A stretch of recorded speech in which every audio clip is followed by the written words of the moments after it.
Start हो गया विवेक sir. ठीक है सर। तो पार्ट ऑफ स्पीच में हमने कल पढ़ लिया था नाउन कौन है हमारे, दूसरा था हमारा क्या, इसीलिए एक ही क्लास में काम हो जाए वो ज्यादा बेटर है। प्रोनाउन कौन थे, फ्रंट ऑफ जीजा जी,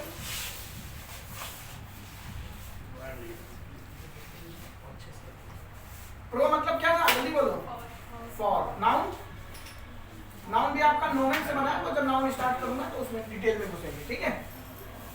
तो ये ऑब्वियस सी बात है, फॉर नाउन, जो प्रोनाउन आपका क्या हो, नाउन के लिए यूज हो। थोड़ी देर में गियर बदलेगा, दिमाग चल ही गया। नाउन प्रोनाउन दूसरा क्या है हमारा, वर्ब। वर्ब को हमने घर की क्या बोला था, छोटी लड़की, क्योंकि बेचारी सबसे ज्यादा काम लड़की, लकड़ी हो गया भावनाओं का समझना, चलो कर ही देते। छोटी लड़की दैट मीन्स हमारा एक्शन वर्ड। वर्ब सिर्फ एक्शन होती है ऐसा नहीं होता, बाद में बात करेंगे वर्ब के चैप्टर में। नाउन प्रोनाउन वर्ब, फिर क्या आता है वर्ब, एडवर्ब। देखिए सबसे पहली चीज बेटा आगे, लेकिन इतना भी आगे नहीं आ पाओगी, इसमें आ जाओ, ठीक है। ध्यान से सुनिएगा, एक शायद पता नहीं किस पेपर में था, यूपी स्टेट गवर्नमेंट के क्वेश्चन में आपसे पूछा गया था पार्ट ऑफ स्पीच का ऑर्डर बताइए क्या होता है। तो नाउन प्रोनाउन जो मुंह में आ जाए वो आपको नहीं बोलना है, ठीक है। ये इसी ऑर्डर में है, क्योंकि आपने नाउन देखा सबसे पहले कौन, जीजा जी। क्यों बोला, क्योंकि ये हमेशा सबसे ज्यादा इंपॉर्टेंट है, दोनों आगे जी लगा। नाउन को क्या बोलते हैं, नेमिंग वर्ड, अभी शुरू करेंगे आज इसी को। दूसरा उसकी जगह पे जो इस्तेमाल हो जाए वो प्रोनाउन हो गया। इन दोनों की वजह से सबसे ज्यादा लोड किसके ऊपर पड़ता है, इस लड़की के ऊपर, क्योंकि जिस दिन आगे पकौड़ी बननी बननी, ठीक है। तो सबसे ज्यादा काम कौन करेगी, वर्ब करेगी हमारी। वर्ब के बाद आता है कौन, एडजेक्टिव। माता जी, जिसको हम बोलते हैं, क्यों माता जी बेटा जीवन में कुछ करे ना करे दामाद की तारीफ जरूर करती, भले ही बेटा डेली पी के आ रहा हो, लेकिन तब भी तारीफ करेंगी 2000 वाली पी रहा, पीता वो 80 रुपए वाली ही, उससे बड़ा उनको नहीं पड़ने वाला। एडजेक्टिव माता जी दैट मींस उनका काम क्या है, क्या करना, क्वालिफाई किसको करेगा, नाउन को। अब बेटा नाउन को करेगा तो उनकी मित्र को भी करेगा, क्योंकि किसी इंसान की पहचान उसके दोस्तों से ही होती है, इसलिए हमेशा अच्छे दोस्त बनाएंगे। Noun pronoun verb adjective then आपका एडवर्ब। इतनी बातें हमने कल क्लास में कर ली थी। एडवर्ब कौन थे, पिताजी। अब बेटा पिताजी सबसे पहला काम क्या करते हैं, अपनी तारीफ अवश्य करते हैं, खुद की तारीफ करना उन्हें बहुत पसंद है, तो क्वालिफाई किसको करेगा, एडवर्ब को।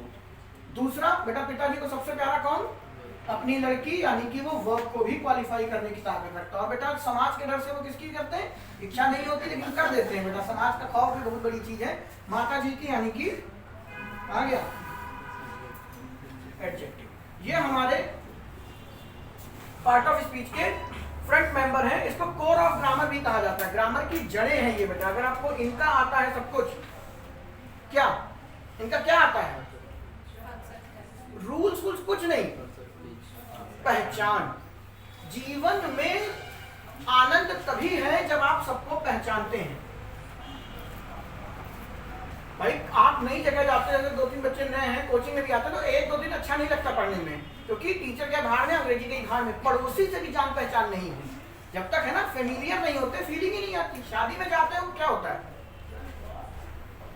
अभी यही दोस्त का मुंडन हो, पता चला मुस्कुरा लेके उसी सर के ऊपर नाच रहे हैं आप, और वहीं मम्मी सहेली की, आंटी की, बुआ की लड़की की शादी है, वहीं बैठे खड़े हो अपना कि ढक्कन का खुलेंगे, खाना खाए जाए, कोई डांस नहीं, क्योंकि आप पहचानते नहीं। इंग्लिश में भी यही खेल है, इनको पहचानना आना चाहिए, इंग्लिश खत्म ना, इसके पीछे कोई रूल है ना कुछ है। इसी को कहते हैं identification of part of speech. किसी भी सेंटेंस में उसकी पार्ट ऑफ स्पीच क्या है, अगर आप पहचान पाएंगे, और पहचान पाएंगे तो सारे के सारे। फॉर एग्जाम्पल कभी कभी घर जाओ, आप पैर छूने के लिए झुकते हैं, मम्मी कहती है अरे बेटा मामा है, आप पीछे हट जाते हैं, मामा कब कर जाएगा पैर छूना, नहीं तो आप तो घुसे जा रहे थे चरणों में। यही तो होता है, कभी कभी लड़कों के जीवन में हुआ होगा, कभी कभी लड़कियों के साथ भी लोग बेटा पैर ना छुए, इनके पैर नहीं छूने, होता है कि नहीं, क्यों, आप पहचानते नहीं। जैसे ही आपको मम्मी ने बताया ये मामा है, आप सारी एप्लीकेशन रन करा देंगे मामा वाली, मामा 100 रुपए दो, ठीक है, आप पैसा मांगना शुरू कर देंगे। वही खेल है, सेंटेंस में जैसे ही आपने पहचाना कि ये नाउन है, नाउन की सारी एप्लीकेशन रन हो जाएंगी। उसी तरीके से सेंटेंस में आपने पहचाना कि ये वर्ब है, तो उसमें वर्ब की सारी एप्लीकेशन रन हो जाएंगी। तो मेन मोटो पहचानना है। तो चलिए आगे बढ़ते हैं। एडवर्ब के बाद कौन आता है, बोलो कौन आएगा, प्रीपोजिशन आपकी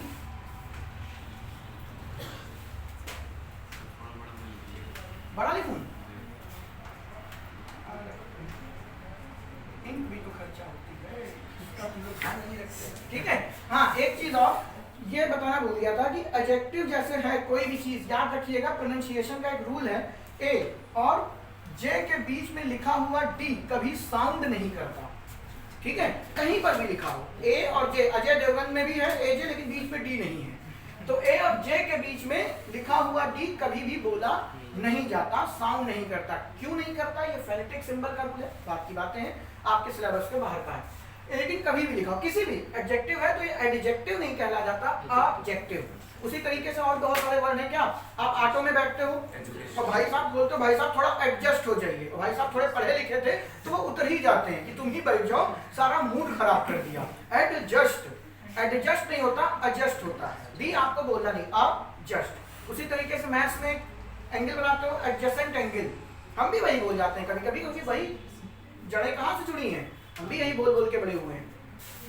तो वो क्या कहलाएगा आपका, जो भी है एडजेसेंट है, एडजस्ट है, उन सबको एडजस्ट, वैसे ही आपका क्या हो जाएगा, ऑब्जेक्टिव। तो साथ में अब पॉज नहीं लेना, आप फिर एडजेक्टिव, एडजेक्टिव एक साथ बोला जाता है, लेकिन आप एडजेक्टिव ही बोल लीजिए, कोई दिक्कत वाली बात नहीं, बेइज्जती नहीं होगी।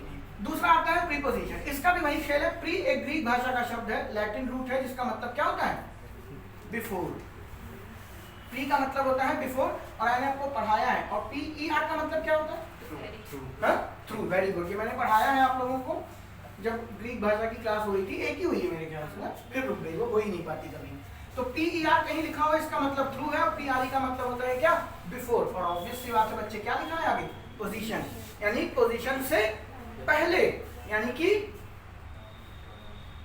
एक मूवी थी दे दनादन, देखिए सबने देखी होगी, उसमें सब लोग होटल में इकट्ठा होते हैं, लड़की वाले भी और लड़के वाले भी, तो वो मिलवा रहा होता है, कौन होता है वो, अब कैरेक्टर का नाम मुझे ध्यान नहीं, वो सबसे मिलवा रहा होता है, लड़के के चचिया ससुर, ये मम्मिया ससुर, ये खुद लड़का है, ठीक है, ये फूफा है, ये वो है। फिर आखिर में क्लाइंट बोलता है कि ऐसे अगर मैंने इंट्रोड्यूस कराया तो शाम हो जाएगी, आप लोग खुद ही निपट लो, आप खुद ही मिल लो। वही है ये, क्या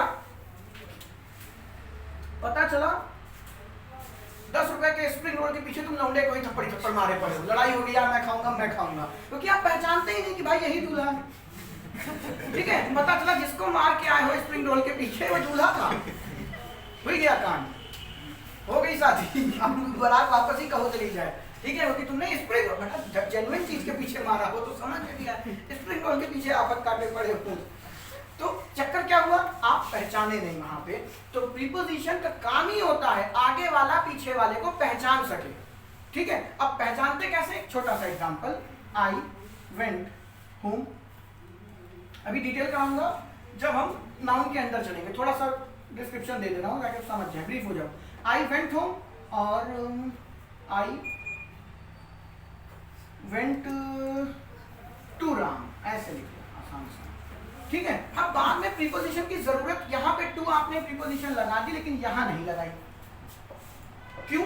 क्योंकि बेटा आपका वेंट और होम में आपस में रिलेशन दिख रहा है, लेकिन वेंट का राम में कोई रिलेशन नहीं होता। फॉर एग्जांपल इसको ऐसे समझ लेते हैं बेहतर, जैसे मैं लिखूं डायमंड रिंग, सबसे अच्छा एग्जांपल ये है, और वही डायमंड रिंग आपने पहनाई किसको है, मान लो चंपाकली को, तो आप चंपाकली के लिए वो रिंग लेके आए, तो रिंग ऑफ चंपाकली। तो आपने क्या किया, यहाँ पे रिलेशन दिखाने के लिए ऑफ प्रीपोजिशन का यूज किया, लेकिन यहाँ पे नहीं किया, क्यों? क्योंकि अब फिर वही बात है, जब आप दे दनादन मूवी में जब वो लड़के से इंट्रोड्यूस करा रहा था तो वो क्या कहता लड़के से कि बेटा ये तुम्हारे पापा हैं, अंदर ये तो मुझे पहले से ही पता है। भाई जब इंट्रोड्यूस चल रहा है दोनों पार्टियों का, तो वो क्या ऐसे में आता, फिर जाता लड़का बेटा इस लड़के से तुम्हारी शादी हो रही, इससे तुम पहले ही अंगूठी पहना चुके, यानी कि वो उसको पहले से जानता है, यानी जिसकी रिलेशन आपको पहले से पता है वहां मिलाने की जरूरत ही नहीं। फिर वो आदमी शीशे के सामने खुद जाता है ये मैं हूं, ठीक है, कोई जरूरत है, क्योंकि उनके बीच में पहले से रिलेशन है और वो जानते हैं इस बात को। अगर वो पहले से जानते हैं तो प्रीपोजिशन कभी नहीं लगेगा, ये प्रीपोजिशन के पार्ट में पढ़ेंगे, लेकिन अगर उनके बीच में रिलेशन नहीं है तो आपको प्रीपोजिशन लगाना पड़ेगा। फॉर एग्जांपल अंगूठी, तो अंगूठी किसी चीज से ही तो बनी होगी, तो डायमंड से बनी होगी, लोहे से बनी होगी, तांबे से, पीतल से बनी होगी, मेटल से बनी है, तो वो उससे रिलेट कर रहा। लेकिन अब ये ऐसा तो है नहीं कि बेटा चंपा कली को तुमने एकदम आँख पूरा आँख कर नहीं कि कार्टून में गांठ बांध के एकदम बैठा दिया, फिर थोड़ी देर बाद उसको खोलना पड़ता था। तो चंपा कली की तो वो अंगूठी है नहीं, तो आपको रिलेशन दिखाना पड़ रहा है कि अंगूठी का रिलेशन किससे है, चंपा कली से। तो हमारी मजबूरी है प्रीपोजिशन लगाना, वही यहाँ पर भी। आई वेंट वेयर, तो आप जा रहे हो तो कहीं स्थान पर ही तो जाओगे। जहन्नुम भी गए होगे तो जहन्नुम भी एक तरीके की क्या है, जगह ही है, नर्क जिसको बोलते हो। तो वेंट उसकी जगह ही है, तो ये उसको डायरेक्ट रिलेट कर रहा। लेकिन आई वेंट, राम कोई जगह है क्या, नहीं है, हम राम से मिलने जा रहे हैं। तो मैं इस वर्ब की पहले पोजीशन बता रहा हूं कि ये जो बंदा है ये राम से मिलेगा। राम कोई जगह नहीं है कि जाके उसके मुंह पे खड़े हो गए। अब वो बात अलग है कि तुमने घर में कमरा ही बना रखा, उसका नाम लिख रखा है, कमरा नहीं राम है, फिर आप मम्मी से कह सकते हैं मैं राम जा रहा हूं, तो आई वेंट राम वो सही है। लेकिन सही बात है कि प्रैक्टिकल नॉलेज में सबको पता हो कि राम कोई जगह होती है, ठीक है, तो ऐसा नहीं होता। इसीलिए हमारी प्रीपोजिशन की नीड बनती है। प्रीपोजिशन बहुत लंबा चैप्टर है, डिटेलिंग बाद में करेंगे, अभी के लिए इतना ही। तो प्रीपोजिशन का काम क्या होता है, एक दूसरे को रिलेशन दिखाना कि ये इससे संबंधित है, ये इससे संबंधित, ये फला के क्या है, ये फला के क्या है, लेकिन हर जगह नहीं। वही डेथ अनादर मूवी का एग्जांपल कि वो लड़की का बाप लड़के को उसी के बाप से नहीं मिलवाने बैठेगा, बेटा ये तुम्हारे पापा है, अच्छा पापा नमस्ते, वो नहीं मिलवाएगा, क्योंकि वो जानता है कि इनका रिलेशन पहले से है। लेकिन हाँ, वो लड़की को लड़की के ममिया ससुर तो फिर उसी के डिपार्टमेंट होंगे, लड़की के मामा से मिलवा सकते हैं, ये कभी पहले नहीं मिले, दोनों अलग अलग चीजें। तो आपको रिलेशन की जरूरत पड़ेगी। ये हम प्रीपोजिशन में डील करेंगे, कहाँ होगा कहाँ नहीं होगा। इसके बाद कौन नंबर आता है, बोलो, कंजंक्शन। बेटा कल भी आपका ग्रीक भाषा का ये एक शब्द है जिसका मतलब होता है विद। ये सब मैं आपको पढ़ा चुका हूँ, रिवीजन रखिएगा। विद या टुगेदर, लाइफ में कभी भी सी वेन दिखाई दे, इसका मतलब विद या टुगेदर होता है, आप कहीं पर भी देख लीजिएगा। और जंक्शन मतलब जोड़ना। तो कंजंक्शन का मतलब क्या है, विद का मतलब क्या होता है, जोड़ना। तो कंजंक्शन का काम होता है जोड़ना। फॉर एग्जाम्पल बेटा दूल्हा भी बैठा, दुल्हन भी बैठी, आज खबर आई कि पंडित जी भाग गए, हो सकता है, फिर शादी कैसे करोगे, ये तो हम तो कर लेंगे, ठीक है, तो पंडित जी को ढूंढ के लाना पड़ेगा। तो कंजंक्शन का काम ही होता है बेटा क्या, जोड़ने वाला। आपकी शादी तभी होगी जब बीच में पंडित जी मौजूद होंगे, हर धर्म के अकॉर्डिंग जो भी बोलते हो कुछ भी। तो कंजंक्शन का काम है आपके क्या, वही पंडित जी जो जोड़ने का काम करेंगे। किसको जोड़ेगा, वर्ड को, क्लॉज को, सेंटेंस को, वो कंजंक्शन का ही पार्ट है। लेकिन इसका सिर्फ एक काम है, जोड़ना। आप देखते होंगे ना चारबाग को भी क्या बोलते हो, जंक्शन। क्यों, क्योंकि नॉर्थ की जितनी भी ट्रेनें आ रही हैं वो एक बार चारबाग में सलामी दे करके ही जाती हैं, तो वो नॉर्थ को सबको जोड़ता है। तो जो बड़े बड़े रेलवे स्टेशन होते हैं जो पूरी पूरी साइड को कवर कर देते हैं, जोड़ते हैं, उनको जंक्शन बोला जाता है। तो ऐसे ही बेटा कंजंक्शन वर्ड भी यहीं से बना, कन का मतलब विद, जंक्शन का मतलब जोड़ना। तो जो जोड़ने का काम करेगा, जैसे शादी में पंडित जी, या फिर एक तरीके से वो नहीं होते, कई मूवी भी आई है उसके ऊपर, घर जोड़े बोला जाता है। अरे वो रिश्ता लेके जाते नहीं, पुरानी पिक्चरों में चलता था, अब तो लड़का खुद चला जाता है रिश्ता लेके, ठीक है। तो जो रिश्ता लेके जाते थे वही उनका ये काम है। अब प्रीपोजिशन हो गया कंजंक्शन। इसके बाद कौन आता है आपका, इंटरजेक्शन, जो आपके सिलेबस में नहीं होगा। इंटरजेक्शन होता है आपका क्या, सडन एक्सप्रेसिंग फीलिंग वर्ड, यानी कि अचानक से बोले गए शब्द जो आपको फील हुए हो। फॉर एग्जाम्पल, आप जा रहे हैं और सामने एक जोरदार एक्सीडेंट हुआ हो और आपके मुंह से क्या निकला हो, हे राम, हे भगवान। और कोई कभी कभी आप गाली भी दे देते हैं, ठीक है। गाली तब दी जाती है जब आप जान बगल से ट्रक निकल गया और उछल गए, ठीक है, खासकर लड़के हमारे। तो इवन वो गाली भी इंटरजेक्शन का ही पार्ट है। अचानक से बोले गए शब्द, आप बैठे हुए हैं, छिपकली आपके ऊपर से गिर गई और उस छिपकली से ज्यादा आप डर गए, छिपकली बेचारी घबरा रही, उसके अटैक पड़ गया कि ये लड़की इतना क्यों उछल गई, मैं तो छोटी सी, वो इतनी बड़ी सी। लेकिन आप एकदम से उछल के जो भी शब्द आप बोलेंगे वो इंटरजेक्शन के पार्ट में आते हैं। और इंटरजेक्शन आपके सिलेबस में नहीं है, वो इस वजह से क्योंकि इंटरजेक्शन क्या है, सडन एक्सप्रेसिव फीलिंग वर्ड। अब पेपर में कुछ भी आप सडन तो फील कर रहे हैं, उसने कुछ लिखा और आप फिर पढ़ के हाय दैया इतना कठिन पेपर, ठीक है। तो बेटा केवल यही एक इंटरजेक्शन बचता है, बाकी पेपर में कुछ ऐसा नहीं, एग्जामिनर आपको सामने ऑन द स्पॉट आपसे कुछ पूछ ले, वो सब रिटन मेथड में होता है। इसीलिए आपके पेपर में इससे रिलेटेड कुछ भी नहीं आता, ये आपके सिलेबस का पार्ट नहीं है। अब जरा ध्यान से सुनना, 1 2 3 4 5 6 और 7 हो गए। अब कुछ बुक्स में पढ़ेंगे जो पुरानी है, उसमें आपका आर्टिकल भी एक पार्ट है। लेकिन अब जैसे मैंने कल एग्जांपल दिया था ना, ग्रह कितने थे? 9 थे, अब क्या हो गए? 8। इसका मतलब ये नहीं कि आपने गुलेल से 9 तोड़ दिया, डेफिनेशन चेंज हो गई कि वो उसकी ऑर्बिट को क्रॉस कर रहा है किसी की, तो हमने उसको ग्रह की डेफिनेशन से हटा दिया। लेकिन आज भी हमारे घर में जब पूजा होती है तो 9 ग्रहों की होती है, ठीक है, क्योंकि हमने उसकी डेफिनेशन नहीं बदल दी, हम 9 ही ग्रह मान रहे हैं। लेकिन साइंस ने उसको 8 कर दिया। वही चीज है, आर्टिकल भी आज से पहले, आज से मतलब दशक से पहले इसका ही पार्ट था, पार्ट ऑफ स्पीच था। लेकिन आर्टिकल किसमें कवर अप हुआ?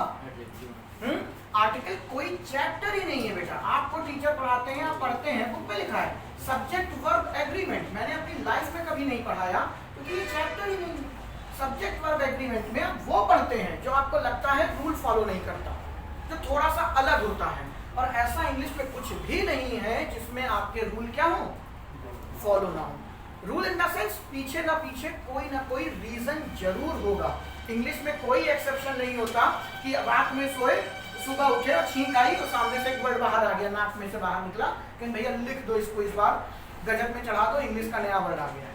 ऐसा नहीं है, हर चीज के पीछे रीजन है। तो सब्जेक्ट वर्ब एग्रीमेंट कोई चैप्टर नहीं है, आर्टिकल आपका कोई चैप्टर नहीं है। Article is part of adjective. जो पुराने बच्चे हैं वो जानते हैं आर्टिकल इसी का ही पार्ट है। इसी तरीके से आप चैप्टर पढ़ते हो एक्टिव पैसिव नरेशन, वो किसके पार्ट है? सारे के सारे वर्ब के, ठीक है। तो वर्ब सबसे मेजर पोर्शन बियर करता है आपका। इसमें कौन कौन सा बोलो?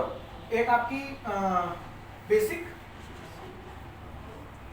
दूसरी आपकी क्या एडवांस, एक बेसिक हो गई, दूसरा एडवांस हो गया, और इसी के बाद आपका वॉइस, नरेशन, क्वेश्चन टैग, और कौन से चैप्टर बचते हैं टेंस से रिलेटेड? वॉइस, नरेशन, ठीक, बेसिक, एडवांस, वॉइस और नरेशन, ये सारे इसके पार्ट हैं। देखिए आपको पढ़ना क्या है? नाउन, फिर प्रोनाउन, फिर वर्ब। लेकिन जब मैं वर्ब पढ़ाऊंगा तो आपको बेसिक पढ़ाऊंगा, ठीक है, एडवांस भी साथ में कवर हो जाएगी, लेकिन वॉइस और नरेशन नहीं पढ़ाएंगे। रीजन, वॉइस और नरेशन के लिए आपको एडजेक्टिव, एडवर्ब, प्रीपोजिशन, कंजंक्शन, इनकी भी नॉलेज होनी चाहिए। वॉइस सबसे टफ चैप्टर है आपकी इंग्लिश का, मैंने 50 बार कहा। क्यों? सारी ग्रामर अकेले बेयर कर जाएगा, पूरी ग्रामर इसके अंदर लगेगी, जिसको आप सबसे आसान समझते हैं। वो सबसे कठिन चैप्टर है इनके अकॉर्डिंग। तो चलिए आरंभ करते हैं। ये आपकी फैमिली है, जिसमें फैमिली में हमने नाउन को बोला जीजा, यानी कि सबसे इंपॉर्टेंट पर्सन, प्रोनाउन उनके फ्रेंड, यानी जो जो नाउन पे इंप्लीमेंट होगा वो प्रोनाउन पे भी इंप्लीमेंट होगा। वर्ब घर की छोटी लड़की है जो सारा का सारा काम बेयर करती है इनके आने पे। एडजेक्टिव कौन है? घर की माता जी, जो अपने दामाद की तारीफ जरूर करेंगी। तो adjective qualify noun and pronoun, क्योंकि दामाद की करेंगे तो दोस्त की भी करेंगे, क्योंकि अगर दोस्त आपका नशा करता है तो अंडरस्टूड है कि आप भी करते होंगे। दोस्ती ऐसे ही तो बैठती जब मिल बैठे दो यार। अजय देवगन का एक ऐड आता था, याद है? अब नहीं आता, पहले आता था, आप, मैं और बैक पाइपर सोडा, याद है ना? अरे कैसे नहीं याद है? तो दोस्त भी वैसा ही होगा, ठीक है। वैसा नहीं है बैक पाइपर के साथ आप दूध लेके बैठे हैं, ठीक है, ऐसा नहीं होने वाला। अगर आप बैठे तो आप बेवकूफ हैं, आप संगत छोड़ दीजिए उसकी, नहीं तो मार तुम भी उतनी खाओगे उस काम के पीछे। वैसे ही आपके एडजेक्टिव, एडवर्ब क्या होते हैं? आपके पिताजी, आपके मतलब इंग्लिश में इसको मान लें, जो माता जी को क्वालिफाई करेंगे, अपनी बेटी को क्वालिफाई करेंगे, और भैया सबसे कॉमन अपनी तारीफ करे बगैर उनका पेट नहीं भरता। उसी तरीके से प्रीपोजिशन, कंजंक्शन और आपके इंटरवेंशन, इसी ऑर्डर में आपको पढ़ना है। नाउन, प्रोनाउन, वर्ब, उसमें बेसिक, एडवांस, फिर आपका adjective, adverb, preposition, conjunction, article इसी के साथ कवर अप हो जाएगा। जब मैं एडजेक्टिव पढ़ाऊंगा उसी के साथ में आर्टिकल ऐड होगा, क्वेश्चन टैग, और कोई चैप्टर बच रहा है, क्यों ऐसा आ रहा है कि मैं कुछ मिस कर रहा हूँ? और कुछ चैप्टर बच रहा है, इसमें इतने ही तो होते हैं बेसिकली। और लास्ट में हम वॉइस और नरेशन कवर करेंगे। तो भगवान का नाम दीजिए और बनाइए हेडिंग नाउन। हालांकि नाउन अभी स्टार्ट नहीं होगा, लेकिन नाउन के अंदर ही कवर करेंगे। रब कर रहा हूँ, क्या बात कर रहे हो?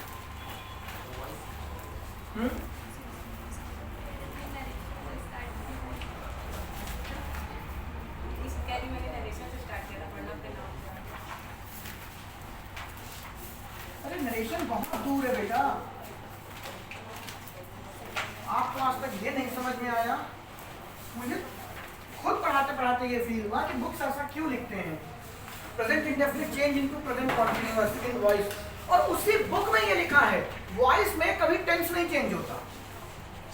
आपको ऐसे टीचर भी मिल जाएंगे जो ये बात बोल रहे हैं वॉइस में टेंस चेंज नहीं होता, मैंने तो प्रूफ भी किया है, ये टेंस आप नहीं बदल सकते वॉइस में, और फिर अगली हेडिंग में रूल में लिखवाते हैं present indefinite change into present continuous. तो फिर वही मतलब उसी दिन तो इंग्लिश से भरोसा खत्म हो गया। तभी तो इंग्लिश ने आपके जीवन में खौफ इसीलिए तो बना दिया कि ऊपर कुछ बोल रहे हो नीचे कुछ लिख रहे हो। और सबसे गंदी चीज अगर कुछ है तो वो यही है कि वॉइस में वर्ब की थर्ड फॉर्म लगती है। बेटा वर्ब की थर्ड फॉर्म जैसी कोई चीज नहीं होती।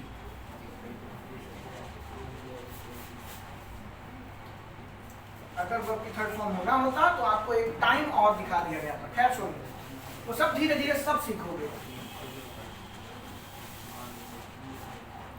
तो हेडिंग बनी नाउन।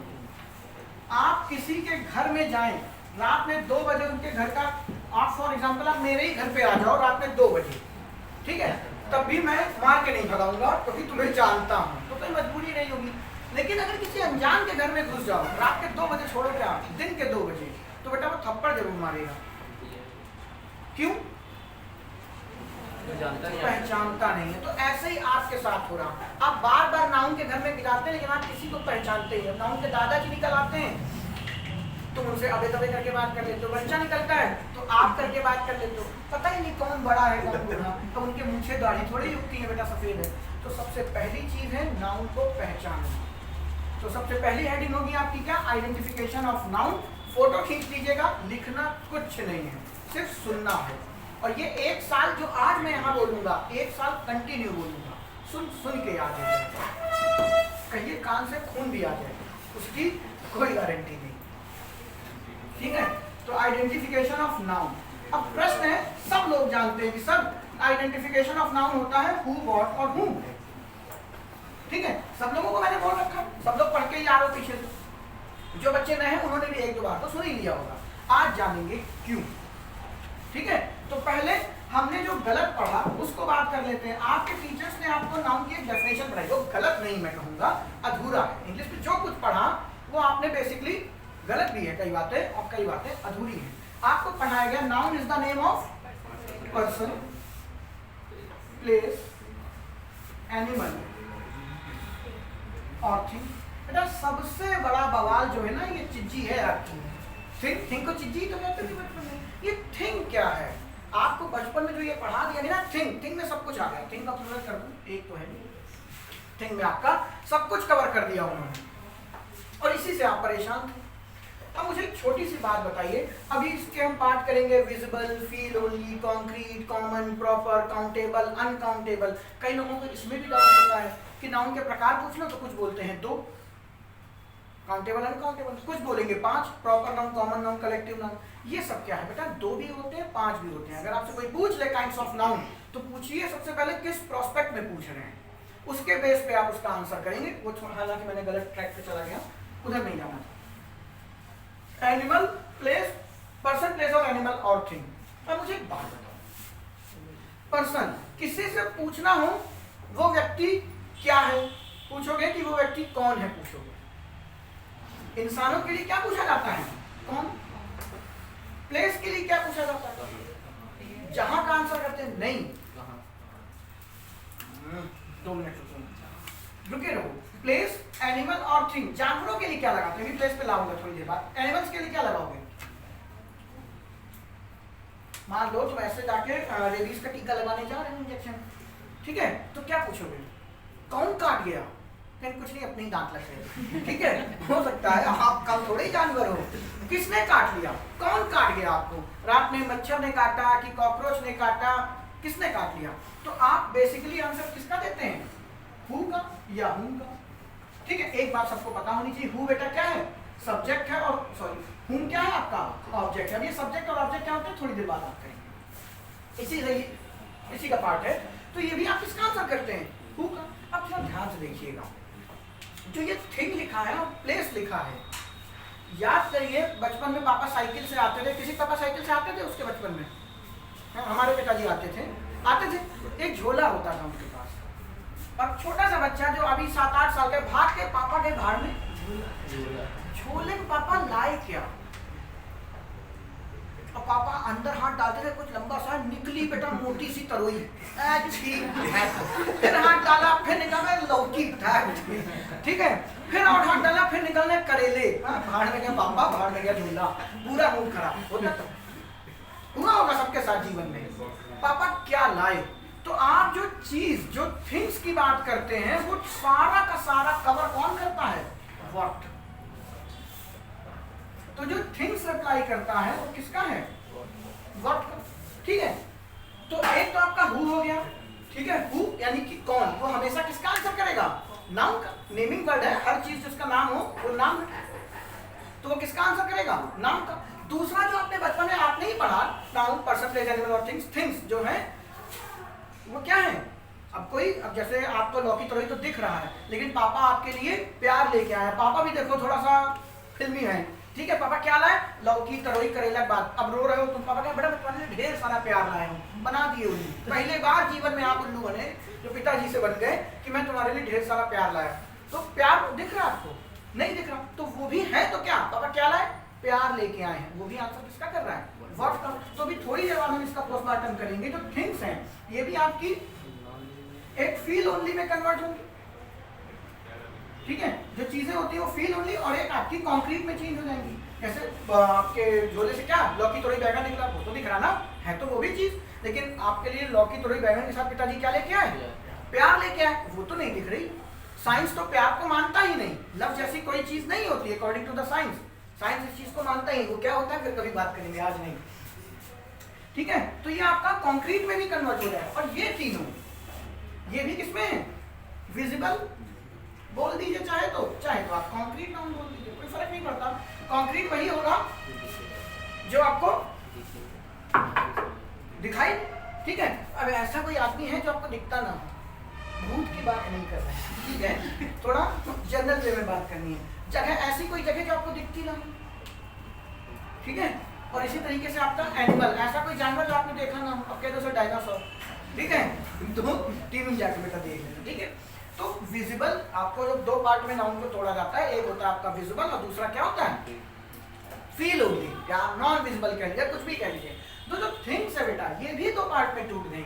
पापा के झोले से चार चीजें निकली, लौकी तरोई करेला और प्यार, ठीक है। तो लौकी तरोई करेला आपकी थिंग्स में ही आएगा, ऑब्जेक्ट में ही आएगा, जो रिप्लाई किसका करेगा? व्हाट का करेगा।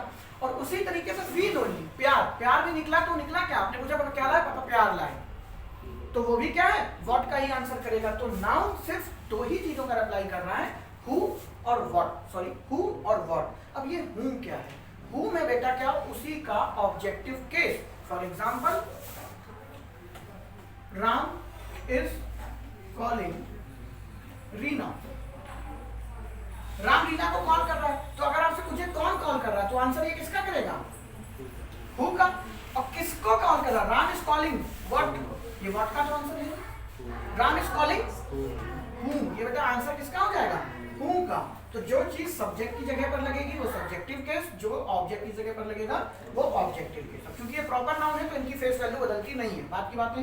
तो ये आपका हूं का रिप्लाई कर रहा है, ये हूं का। इसीलिए मैं इतने दिन से आपको एक बात जो बोल रहा हूं कि नाउन ग्रामर के अंदर सिर्फ दो ही चीजें बन सकती हैं, एक सब्जेक्ट और दूसरा ऑब्जेक्ट। इसके अलावा, सब्जेक्ट और ऑब्जेक्ट के अलावा, माफ करना, नाउन जो है, सब्जेक्ट और ऑब्जेक्ट, मैं उल्टा बोल रहा हूं, सब्जेक्ट और ऑब्जेक्ट सिर्फ और सिर्फ कौन बन सकता है?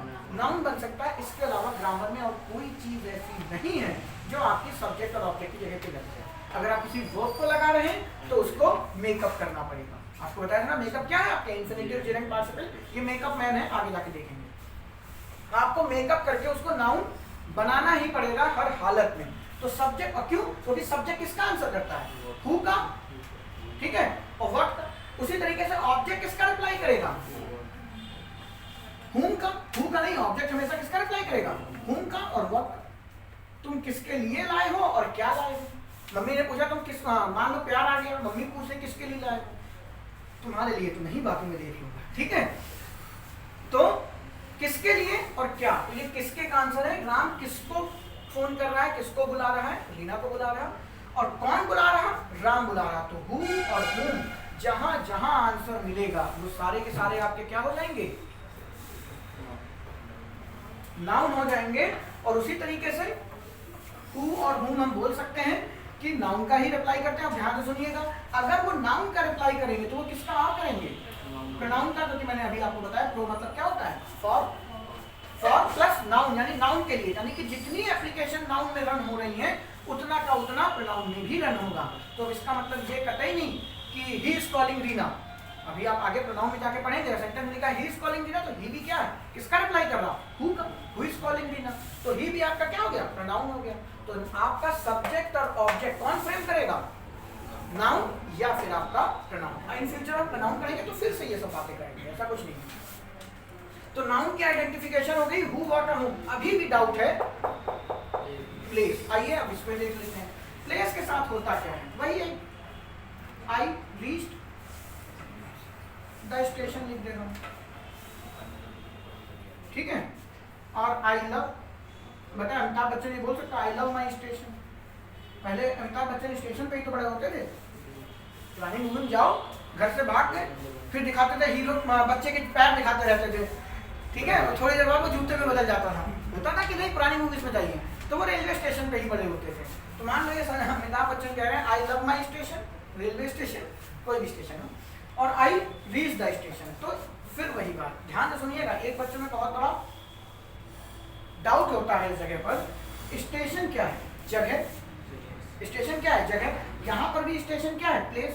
तो आपने पढ़ा है noun is the name of person, place, animal और थिंग, तो अब इसको नाउन मान लेंगे और यकीन मानिए ये नाउन ही है। ये दोनों में ये है क्या?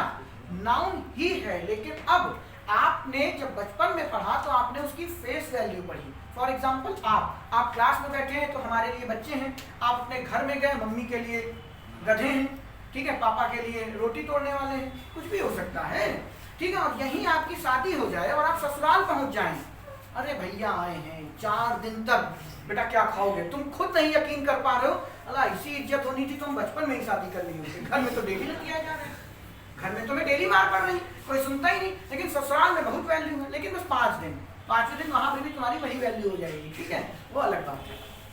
हुआ क्या? आप वही हैं, आपका चेहरा नहीं बदल गया, आपकी क्या बदली है?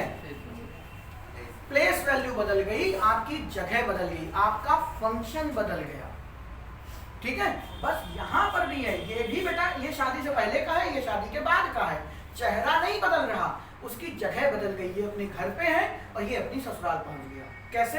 आई रीच, ये आंसर किसका कर रहा है? वेयर का आंसर कर रहा। अब वेयर का जो आंसर करेगा वो होगा आपका क्या? एडवर्ब। अभी मैं यहाँ पे इसको भी पढ़ाऊंगा क्योंकि एडवर्ब की पहचान किए बगैर नाउन में बढ़ना मुश्किल होता है। हाँ ऑन कर लो। तो ये वेयर। अब कोई लोग कहेंगे कि क्या सर ये अगर एडवर्ब है, और अभी जो पुराने बच्चे हैं वो प्रश्न कर सकते हैं नहीं कि सर आपने पढ़ाया था कि आर्टिकल हमेशा नाउन के साथ लगता है और आप बोल रहे हो कि ये एडवर्ब है, तो आर्टिकल कैसे लग गया? ये आपका क्वेश्चन होना चाहिए जो मुझसे पहले से पढ़ रहे हैं। जो बाद में आ रहे हैं वो नहीं पढ़ेंगे, वो भूल जाए इस बात को। तो क्यों ऐसा कर रहे हैं? तो बेटा फिर वही बात है, आप ससुराल जाओगे तो बेटा कपड़े पहन के ही तो जाओगे, और घर में भी रहोगे तो कपड़े तो पहनोगे ही पहनोगे। कि इतनी निर्लज्जता पे उतर आए हो, ऐसे ही पहुंच गए कि घर में कपड़े पहने थे, ससुराल ऐसे ही पहुंच गए। बेटा पूरे मोहल्ले कुत्ते ना छोड़ दिए जाए, घर में एक बोटी नहीं पहुंच पाएगी, तुम तो छोड़ो। आपने कपड़े तो दोनों जगह पहनने, तो यानी कि आप अपना अस्तित्व नहीं खो देंगे। आप ससुराल गए हैं तो आप आज भी अपनी माँ के वही नालायक लड़के हैं, बस वहां थोड़ा सा शिष्टाचार में बैठे हुए हैं। नहीं तो भी देखो जूता ऐसे ससुर के आगे मुंह के आगे कहूँ रख दें, बदतमीजी तो आप में इतनी भरी है, लेकिन पिताजी तो सहन कर लेंगे, ससुर नहीं सहन करने वाला, वही जूता तुम्हारे मुंह में घुसेड़ देगा। यही होने वाला है बेटा, जितना झेलते माँ बाप हैं आपको उससे ज्यादा कोई नहीं झेल सकता, उन्हीं की आप इज्जत नहीं करते। खैर वो अलग टॉपिक है, वापस आते हैं। कहा थे कपड़े आप दोनों जगह पहन के जाएंगे, तो ऐसा नहीं है कि ये एडवर्ब बन गया, ये अभी भी क्या है? नाउन ही है। इसकी आत्मा नाउन की है, लेकिन आज उस नाउन को उठा करके मंडप में बैठा दिया गया है। होता ना लड़की बेचारी रो रही मंडप में जाते ही जाते बेहोश भी हो। पहले ये सब कल्चर था, अब तो लड़की खुद कूद पड़ती तो वापस आते हैं एडवर्ब। ध्यान सुनिएगा, इसको बोलते हैं फंक्शनल ग्रामर। आपको जो बचपन में टीचर ने पढ़ाया वो क्या था? ग्रामर, जो चीज जैसी दिखती है। लेकिन अब मुझे बताइए, आपके दिखने से कोई फर्क पड़ता है कि आपके काम से फर्क पड़ता है? दुनिया में हर चीज फंक्शन पे डिसाइड करती है। आप फंक्शन कैसा करते हैं। अब मोदी जी की इज्जत क्यों है? क्यों मोदी जी है? नहीं, वो देश की प्रधानमंत्री कुर्सी पर बैठे हुए हैं, अभी उतर जाए फिर नील बटे सन्नाटा, सब खेल खत्म, सब कुर्सी का खेल है, तो उसकी इंपॉर्टेंस है। तो यहाँ कुर्सी किसकी है? आंसर किसका कर रहा हूँ? वेयर का। ये कुर्सी किसकी है? एडवर्ब की, यानी नाउन उठ करके एडवर्ब में जाके बैठे हैं। लेकिन इसका ये मतलब नहीं नाउन ने अपना अस्तित्व खो दिया, नाउन है ये अभी भी। और कौन सा नाउन है? कॉमन नाउन है। कॉमन नाउन है इसलिए आर्टिकल लगा है। जो बच्चे नए हैं उनको ये बात नहीं समझ में आएगी, लेकिन टेंशन मत लीजिए, धीरे धीरे अभी आपको नाउन भी पढ़ना है और आर्टिकल भी पढ़ना है, लेकिन पुराने वालों रिलेट आपको खुद करना है। अब दूसरा ये भी स्टेशन जगह ही है, लेकिन ये आंसर किसका कर रहा है? I love where, I love who, I love whom, I love what. मेरे क्या प्यार है? स्टेशन से प्यार है। यानी कि अब ये व्हाट का रिप्लाई कर रहा है, और जैसे ही बच्चे ये व्हाट का रिप्लाई करने लगेगा ये अपने आप में क्या बन जाएगा? नाउन बन जाएगा। तो इसके लिए हम इसको क्या कहेंगे? नाउन कहेंगे, यानी कि नाउन ही है, और नाउन अपना क्या लेके बैठा है? अपनी जगह पे बैठा है, कोई तकलीफ वाली बात नहीं। आप इसमें बड़े प्यार से एडजेक्टिव केस पॉजेसिव एडजेक्टिव लगा सकते हैं, हालांकि जो पुराने हैं उनके नहीं बोलना। आई लव माई स्टेशन, यानी कि यहाँ भी स्टेशन, यहाँ भी स्टेशन। तो ये दिमाग से उतार दीजिए कि जो प्लेस है वो हमेशा नाउन होगा। प्लेस आपका क्या होता है? नाउन भी हो सकता है और एडवर्ब भी हो सकता है। अब चलें डीप में, ये अभी बेसिक था इसको अंदर उतारते हैं। ध्यान से देखिएगा, थोड़ा सा चीजों को मैं हार्ड करूंगा। इधर एक छोटा सा sentence, he gave me a pen.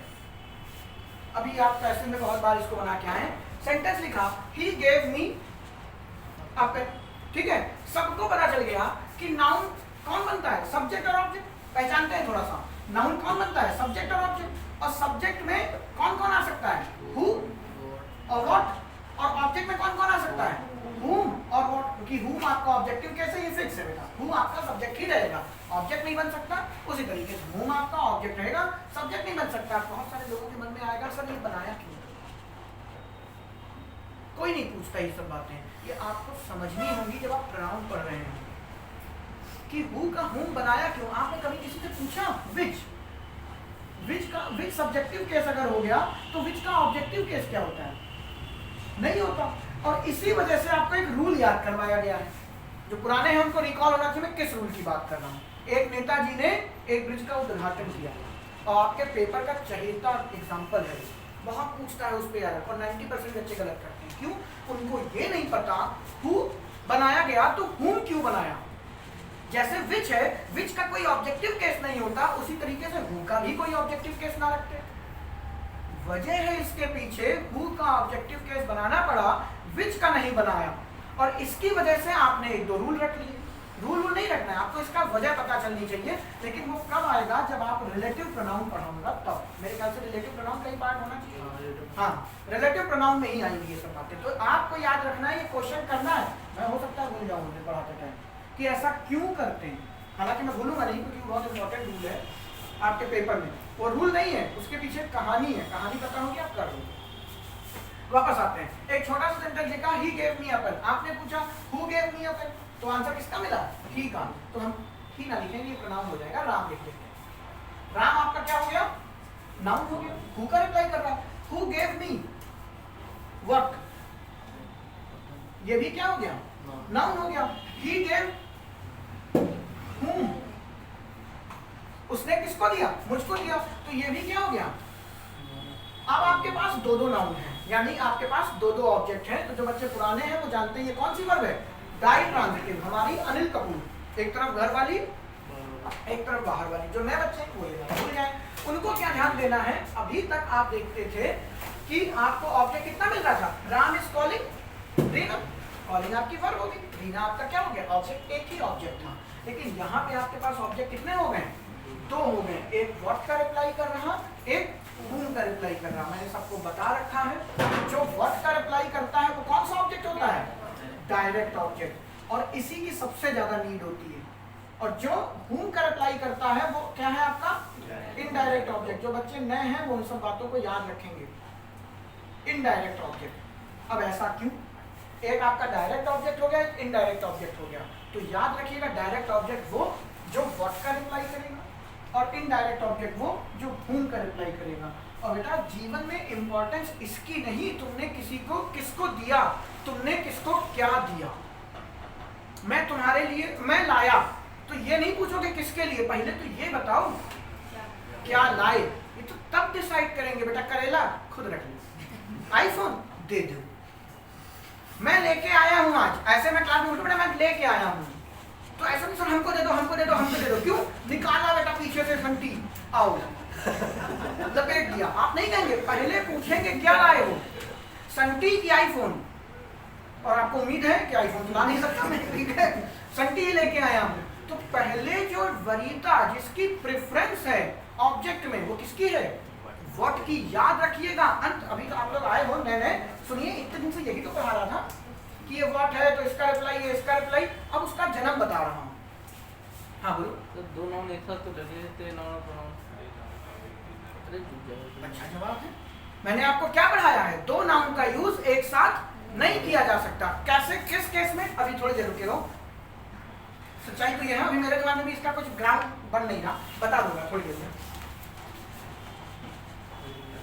हो जाएगा ठीक है, रुके रहो। ही गेव मी अ पेन, इसमें आपके पास एक डायरेक्ट ऑब्जेक्ट हो गया और दूसरा आपका क्या हो गया, इनडायरेक्ट ऑब्जेक्ट हो गया। जो व्हाट का रिप्लाई करेगा वो ज्यादा प्रेफरेंस रखता है जो ना कि whom का। क्यों, क्योंकि बेटा जो व्हाट का रिप्लाई करता है ये जो है ये वर्ब के लिए काम करता है।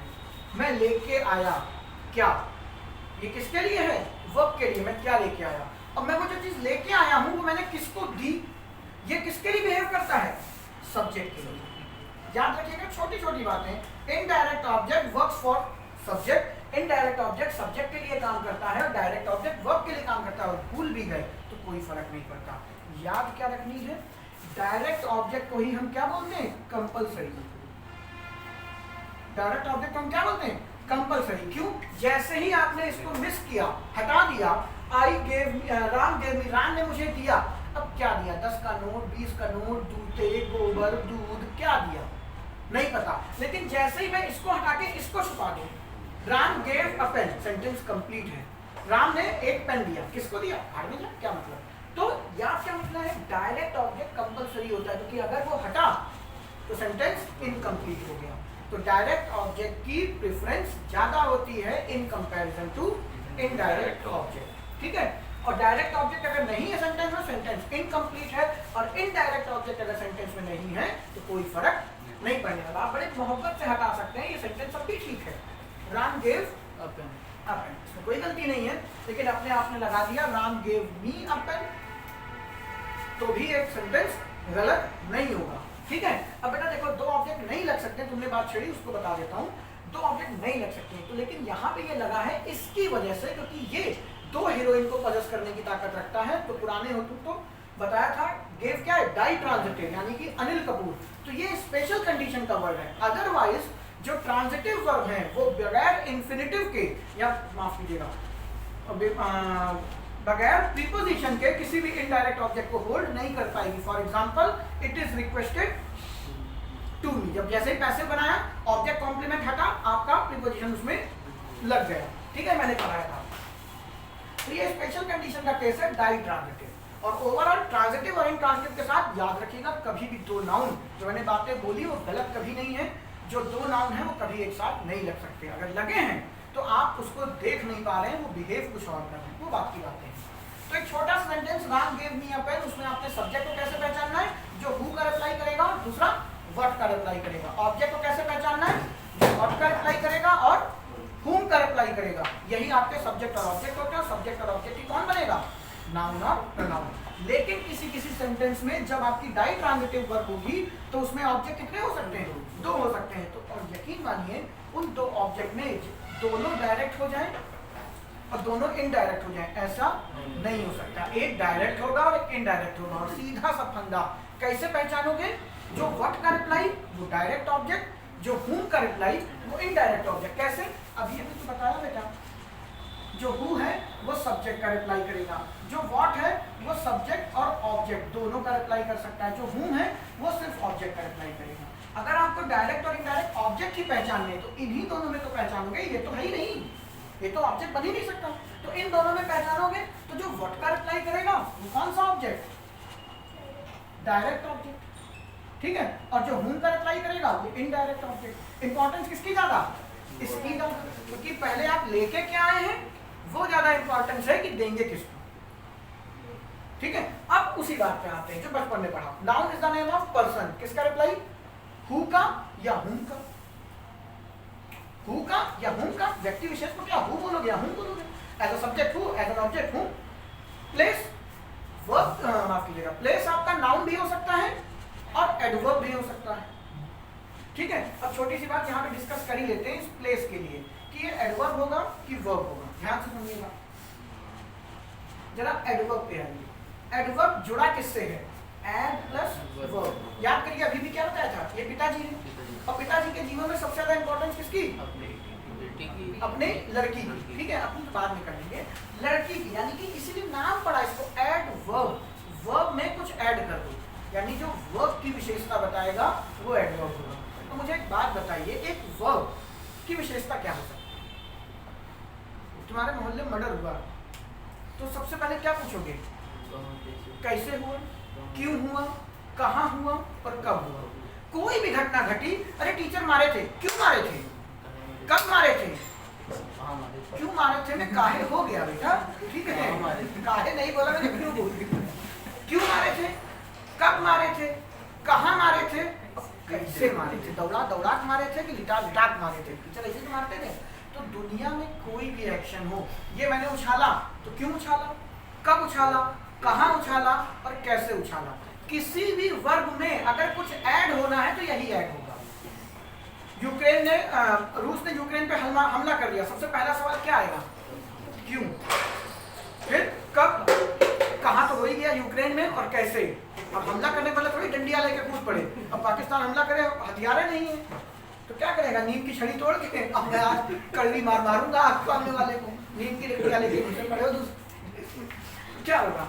तो एडवर्ब का नाम ही है वेयर, हालांकि पूरा चैप्टर है वहां डिटेल में घुसेंगे, हाउ वेयर व्हेन व्हाई, कैसे, कहां, कब और क्यों। अगर कोई चीज इन चार का आंसर करती है तो वो एडवर्ब ही होगी। तो प्लेस, वेयर का तो आंसर करेगा ही करेगा, नेचर है उसका, लेकिन जब जब प्लेस आपका क्या का आंसर करने लगेगा तो वो नाउन बन जाएगा, ठीक है, ये आपको ध्यान रखना है। जानवर या तो हु होंगे, किसने काटा, तुमने काटा, होता नहीं मेरा खुद का दांत लग गया तो रेबीज का टीका लगवाने जा रहे, ठीक है, हो सकता है ऐसा। तो एनिमल भी उसी कैटेगरी में। अब आए थिंग्स, इसको आपको पूरी नाउन में सीखना है, ये सब आपको पहले से पता था, 3 पार्ट आपको थिंग्स सीखनी है। अब थिंग्स में क्या आ जाता है, 2 चीजें, एक बहुत सारे बच्चों के दिमाग में वहम होता है हवा, हवा दिखती नहीं तो ये एब्स्ट्रैक्ट नाउन है, ठीक है। एक नाउन आपने सुना होगा एब्स्ट्रैक्ट, मैंने एक पहले वर्ड आपसे बोला था एफिक्सेस, ठीक है, एब्स्ट्रैक्ट से पहले आपको वो पढ़ना पड़ेगा, खैर उसके बारे में बाद में बात करेंगे। ध्यान से सुनिएगा, जो आपकी चीजें हैं, पापा के झोले में से 4 चीजें निकली, एक प्यार और बाकी 3 लौकी तोड़ी भिंडी, तो वो दिखी भी और नहीं भी दिखी, ठीक है, प्यार आप नहीं देख सकते। तो जो चीज आपके सेंस से ऊपर उठ जाए, इसको आप सेंस ना कर सकें, और सेंस कैसे कर सकते हो, एक तो देखना, दूसरा सूंघना, टेस्ट, ठीक है, वैसा तो है नहीं मिर्ची झोंक लिया, क्या रसगुल्ला था भाई, तो मजा आ गया, पूरी आत्मा जल रही अंदर तक, लेकिन अरे भाई क्या रसगुल्ला था, एकदम मजा आ गया, नहीं कर सकते आप, क्योंकि टेस्ट आपके सेंस पे बेस्ड है। तो जो चीज आप सेंस ना कर सकें, जो केवल दिमाग की उपज हो, क्लियर कट, बहुत सारे लोगों में वहम होता है, हवा आपके दिमाग की उपज नहीं होती, बहुत लोग एयर को एब्स्ट्रैक्ट नाउन मान लेते हैं, ठीक है, ध्यान समझिएगा, जो चीज आपके दिमाग से जन्म ले, फॉर एग्जाम्पल नफरत, ये आपके दिमाग की उपज है, मैं उसकी नफरत महसूस कर रहा हूं, मेरी आंख में सच्चाई देख, नाना पाटेकर का डायलॉग यहाँ है ना, नहीं ना, वो ऐसे नहीं बोलता, उसे कहता कि अरे वो आदमी सच, तुम्हें कैसे पता, उसकी आंखें सच बोलती हैं, अरे यहाँ मुंह ठीक से बोल नहीं पा रहा, हमारी पिक्चर में आंखें भी बोलने लगती हैं, गाने भी कई सारे बने हुए हैं। तो एब्स्ट्रैक्ट नाउन वो बवाल है जो आपके सेंस से ऊपर हो, जिसको आप सेंस नहीं कर सकते, ना टेस्ट, ना सूंघ, ना छू, ना देख, और भी कोई सेंस बचाओ तो जोड़ लियो, ठीक है। सारे सेंसेस एक तरफ, एब्स्ट्रैक्ट नाउन उससे जो बचा वो एक तरफ। तो जो थिंग्स हैं वो दो पार्ट में टूटती हैं, एक कॉन्क्रीट चीज ही तो है, और दूसरा मेरे प्रति तुम्हारे मन में नफरत, ठीक है। वो तो नहीं दिख रहा मुझे, वो आपके दिमाग की उपज है भाई। किसी मोदी जी से कई लोग नफरत करते हैं, कई लोग प्यार करते हैं, तो ये उनके दिमाग का ही तो खेल है। तो एब्स्ट्रैक्ट नाउन जो दिमाग से उपजे, फॉर एग्जांपल ईमानदारी, कभी किसी की ईमानदारी फील की हो? नहीं। माँ, मदर, मम्मी दिखती भी, लेकिन आपको एक सेंटेंस आता है, मैंने उसमें एक माँ को देखा, मैंने विजय में माँ को देखा जब वो मेरे लिए चिकन बना के लाया। हंसने वाली बात नहीं है, मैंने विजय में माँ को देखा, तो मैं माँ को नहीं देख रहा हूँ, माँ का रूप देख रहा हूँ। भावनाओं समझो, बात बहुत खराब किया है। तो मैंने उसमें एक बाप को देखा। एक मूवी आई थी महमूद की, कुंवारा बाप, उसकी शादी में, बहुत अच्छी मूवी है, उसे बच्चा मिलता है, उसको पूरा पालता है, बहुत खूबसूरत मूवी, कभी मौका मिले देखिएगा, मूवी है कुंवारा बाप। तो वहां बाप नहीं है, बापता है, जैसे माँ की ममता होती है वैसे बाप की बापता होती है। तो ये सारा का सारा क्या खेल है? दिमाग का। आपको किसी से प्यार है, आपको किसी से नफरत है, ये सारा का सारा खेल क्या है? तभी तो बेटा तुम्हें कोई लड़की पसंद, तुम्हें कोई लड़का पसंद, और माँ बाप मार रहे, फिर वो दिमाग काम नहीं कर रहा होता है। एक एज ऐसी आती तो आपको कुछ समझ में नहीं आ रहा होता, और वही सबसे बड़ी एज है। सब कुछ छोड़ के सोचिए कि जो माँ बाप कह रहे हैं वो सही है, तो जीवन आपका आगे बढ़ जाएगा, वरना फंसोगे। ये सबके साथ लाइफ में आता है। तो मम्मी डांट रही, पापा डांट रहे, गोबर से भीगी चप्पल पड़ रही, लेकिन समझ में नहीं आ रहा उसके अलावा कुछ, ठीक है। क्यों? सारा का सारा खेल कहाँ है? तो थिंग्स दो पार्ट में बटेगी। एक जो दिमाग बनाता है उसको हम कहेंगे एक तरफ नॉन कॉन्क्रीट नाउन, या एक नाम दे देते हैं एब्स्ट्रैक्ट, कॉमन, प्रॉपर, कलेक्टिव, ये सब एक तरफ, और वो एब्स्ट्रैक्ट नाउन होती है। और याद रखिएगा जो नाउन का 80% है वो एब्स्ट्रैक्ट नाउन ही होता है, कि इसकी कोई लिमिट नहीं, पता नहीं क्या क्या सोच डाले। बात समझिए ना, नाउन का 20% ही पर्सन, प्लेस, एनिमल और आपके थिंग्स का पोर्शन होगा। बाकी जो थिंग्स का दूसरा पार्ट है जिसको हम क्या बोल रहे हैं, एब्स्ट्रैक्ट एंड नॉन कॉन्क्रीट, जिसको हम देख सुन, जो हम अपनी इंद्रियों से परे है, बियॉन्ड योर सेंसेस, वो 80% वेटेज रखता है। जैसे विजय का लक बहुत अच्छा है, आज तक ग्रेजुएशन नहीं पूरा हुआ, ठीक है। तो लक कौन है? एक मूवी तो कहता ये लक कौन है, कहता है तुम्हें भैया भैया लक मामा, ठीक है, माला माल वीकली का डायलॉग है।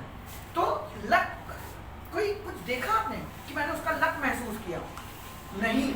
लक आपका क्या, किसी के जीवन में कुछ अच्छा हो जाए तो आप उसको क्या मान लेते हैं? लक ही आपके दिमाग की उपज है। आप गए, बिल्ली ने रास्ता काट दिया और आगे जाके बिल्ली मर गई, तो बिल्ली की बात सोच रही है बहुत मनहूस लौंडा है, ठीक है, इसकी वजह से वो गया, तो ये बिल्ली के दिमाग की उपज है। तो एब्स्ट्रैक्ट नाउन का सिंपल फंडा, हालांकि मैं बताऊंगा एब्स्ट्रैक्ट नाउन कैसे बनाए जाते हैं, क्योंकि पेपर में इतना समय नहीं आप ये सब कहानी सोचें। तो एब्स्ट्रैक्ट नाउन मेकर होते हैं कोई, तो हम आगे जाके पढ़ेंगे, लेकिन क्लियर कट अगर सोचना है, आपसे पूछ लेते ना क्या हवा, तो हवा तो यार हम छू नहीं सकते, डाल दो एब्स्ट्रैक्ट नाउन के अंदर। एब्स्ट्रैक्ट नाउन वो है, हवा फील तो होती है, जब आंधी चलती है उड़ जाते हो, ठीक है, और जो चीज सेंस से परे हैं वो है आपके एब्स्ट्रैक्ट नाउन। बाकी सारा का सारा क्या चला गया आपका? अब देखिए ना, इसमें पंगा क्यों होता है? एब्स्ट्रैक्ट नाउन और कॉन्क्रीट में, कॉन्क्रीट वो चीज जो दिखती है, एब्स्ट्रैक्ट नाउन जो नहीं दिखता, उसके बीच में आ गई हवा, हवा दिखती तो नहीं, ठीक है, तो आप उसको एब्स्ट्रैक्ट में खींचने की कोशिश करते हैं, लेकिन ऐसा नहीं है। जो थिंग्स है, जैसे ये तो कॉन्क्रीट में चले गए, थिंग्स भी कॉन्क्रीट और नॉन कॉन्क्रीट में डिवाइड हो जाएगी, जो दिख रहा और जो नहीं दिख रहा, जो सिर्फ आपके दिमाग की ही उपज है, ठीक है। लेकिन बहुत सारी ऐसी चीजें होती हैं जो दिखती भी नहीं है, लेकिन वो वास्तव में हैं,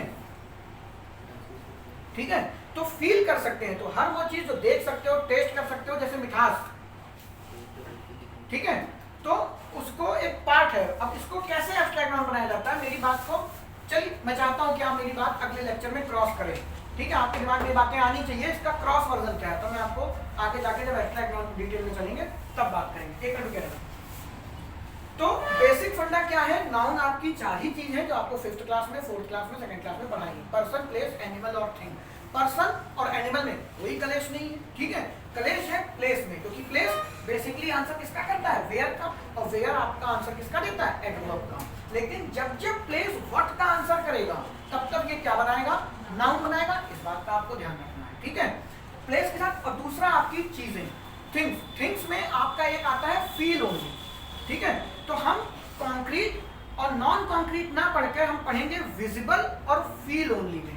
फील ओनली में आपकी हवा भी इंक्लूड हो जाएगी, ठीक है। हर वो चीज हम फील कर सकें। लक है उसको भी हम क्या करेंगे कि हमने उसका लक फील किया, क्योंकि भाई 4 बार बिना पढ़े पेपर दिया फिर भी पास हो रहा, तो ये उसका लक है, ये हमें फील हो रहा। तो हम कई बार एब्स्ट्रैक्ट नाउन को फील ओनली में भी कवर अप कर देते हैं, और ग्रामर यही काम करती है।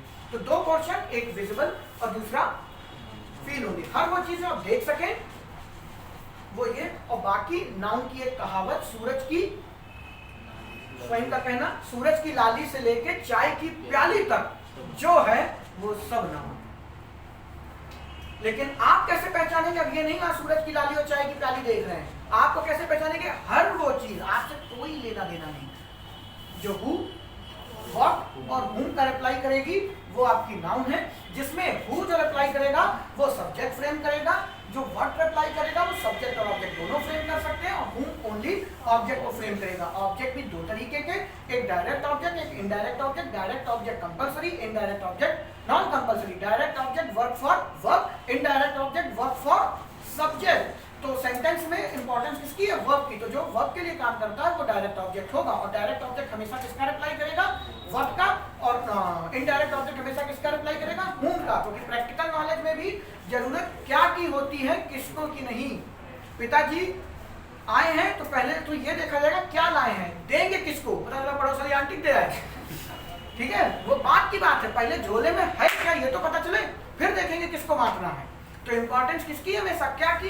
तो अभी मैंने आपको वॉइस जो खत्म कर रहा था उसमें हम बार बार यही तो बात कर रहे थे, व्हाट और whom, वो ओरिजिन आपकी यहाँ पे। तो आज की क्लास में आपने सिर्फ क्या सीखा, आइडेंटिफिकेशन ऑफ नाउन।